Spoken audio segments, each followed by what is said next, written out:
Welcome everyone. My name is Maria Kaldenhoven, currently one of your lecturers International Business at Hanze University of Applied Science.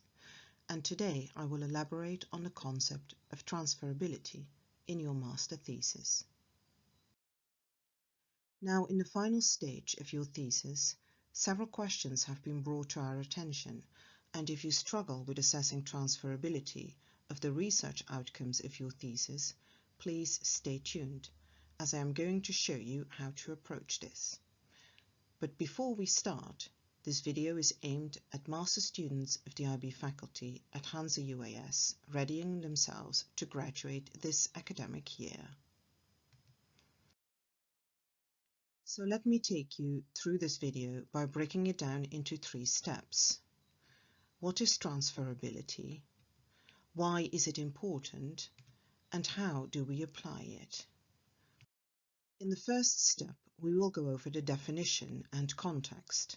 What is transferability and how can it be defined in the context of your research? In the second step, we will focus on creating a better understanding of the need to reflect on transferability. In other words, why do we look at this in a master thesis? What purpose does it serve?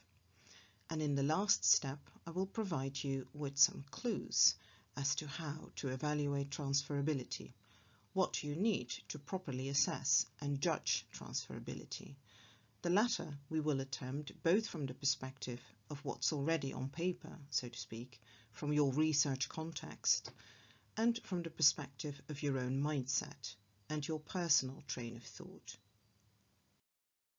As a master's student at Hanze UAS conducting research for your thesis, you reflect on the extent to which the outcomes of your research are specific to your context and whether it is possible to transfer them to other contexts. So when it comes to defining it, we may say, the concept of applying transferability enables us to determine whether or not, and to which extent, the results of a qualitative research study can be transferred to another setting or context. So you are exploring the applicability of your outcomes to other situations, reflecting on the relevance of your research to situations other than the one researched. This does not mean that you need to prove that the research findings will be applicable.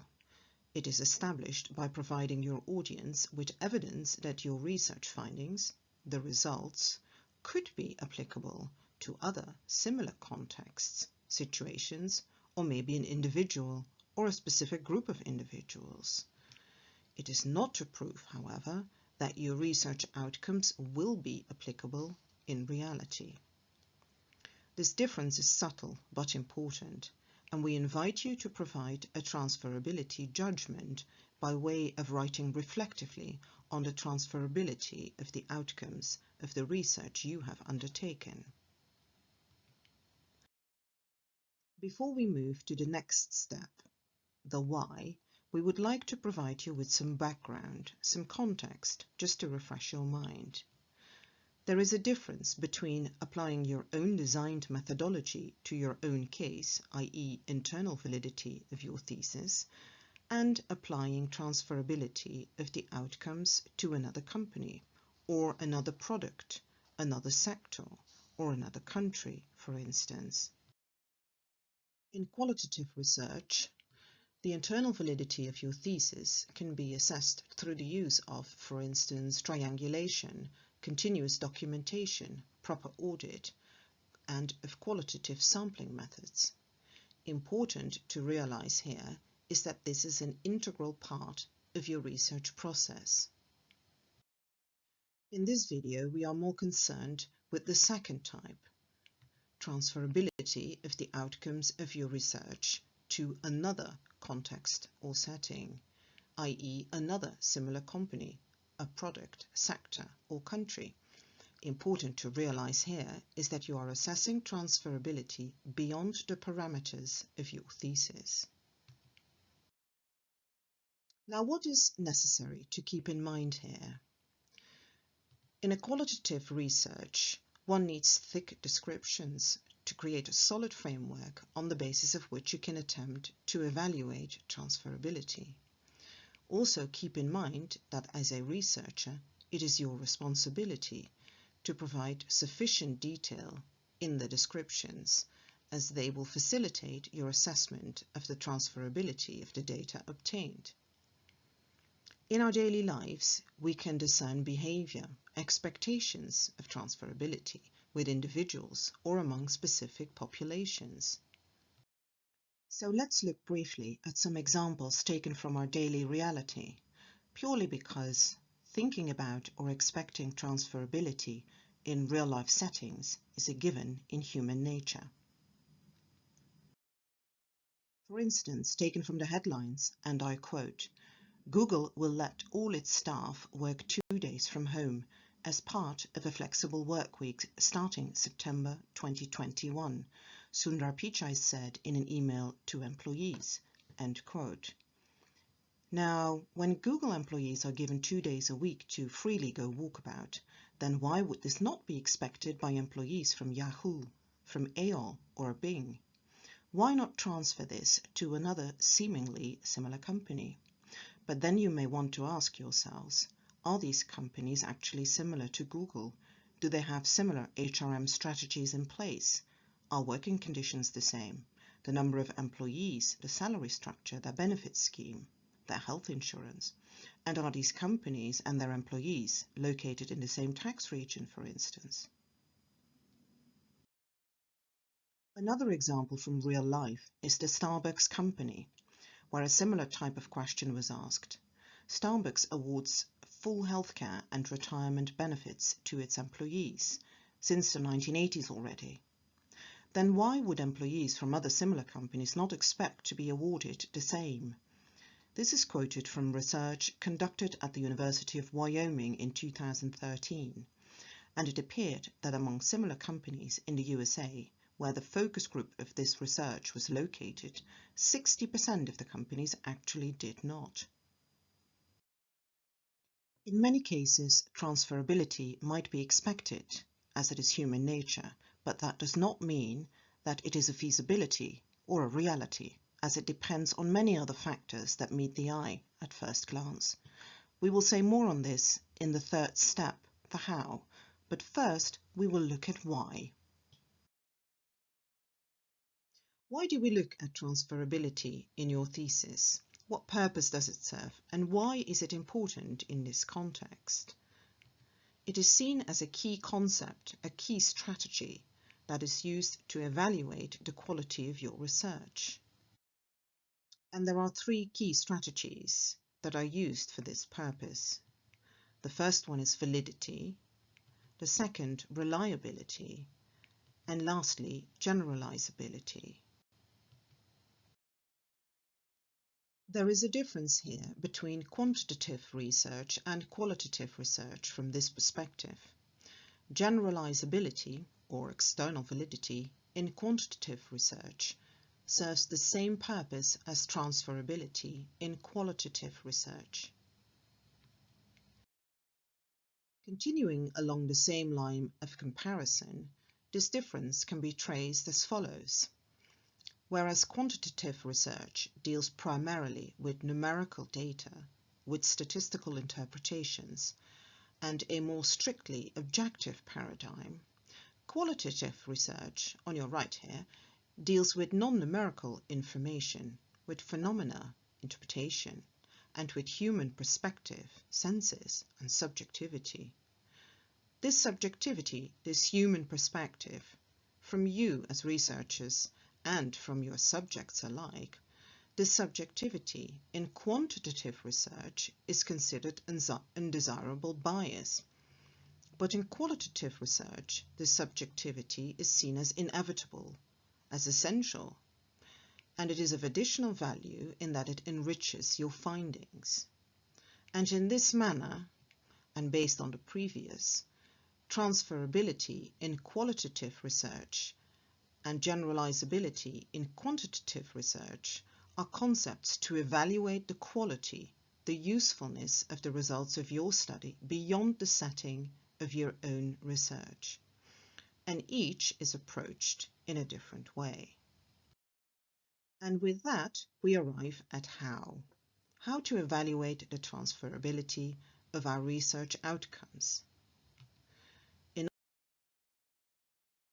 other words, how do we approach the question, to which extent are our research findings transferable, or not transferable for that matter, and why is that the case?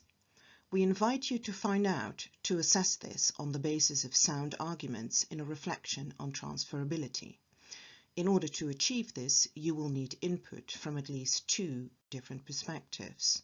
First, from the perspective of your current on-paper research context, what you have already written, and secondly, from the perspective of your own mindset. Let's look at the first perspective, at your research. In a qualitative approach, you will need thick descriptions with sufficient detail, as discussed previously, in order to create a solid framework on the basis of which you can attempt to evaluate the transferability of your findings.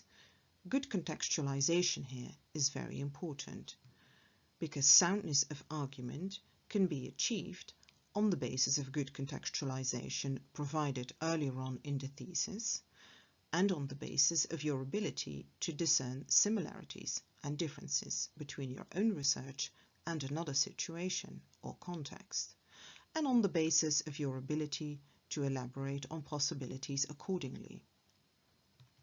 Although we mainly focus on transferability in qualitative research today, it is important to note that if you have chosen a quantitative approach, here to your right, an evidence-based priority list, an action plan and/or a financial plan will be highly favored by business practitioners. We encourage you to do so, as it will enhance the relevance of your research. The generalizability of research outcomes in quantitative research depends on your ability to separate the relevant from the irrelevant facts of your research and then attempt a judgment about the relevant facts. Now we have looked at input directly taken from your research on the basis of which you can start to evaluate transferability. Let's take a look at the second perspective, your own mindset, your personal train of thought.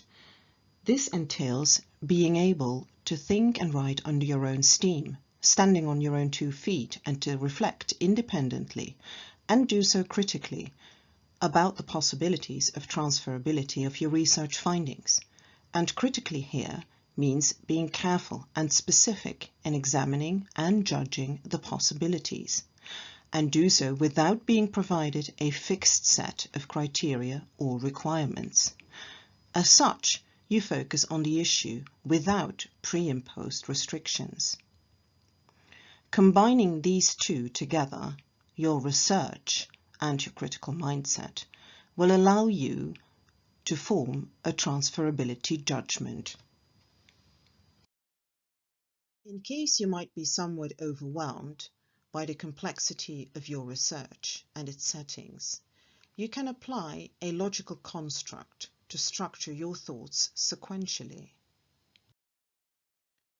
To assess transferability and include where to specifically, to which situation or to which context, you may ask why that is the case. So what are your arguments? And maybe you only have one argument, but maybe you'll have 2 or 3. And your arguments need to originate from somewhere, so you may ask what you base them on. And here, the contextualization and rich data collected from your research come into play, plus your own personal independent thinking.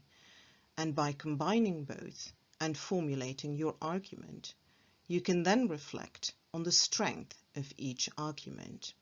And together, this creates a picture of the extent to which your outcomes are transferable.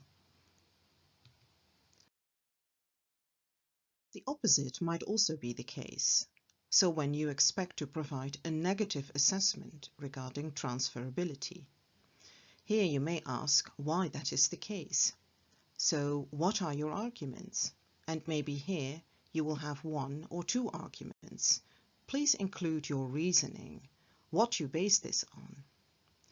Because in this case you are not expecting transferability, you may then continue to ask yourself, which steps, or differently formulated, under which conditions or requirements could you expect transferability?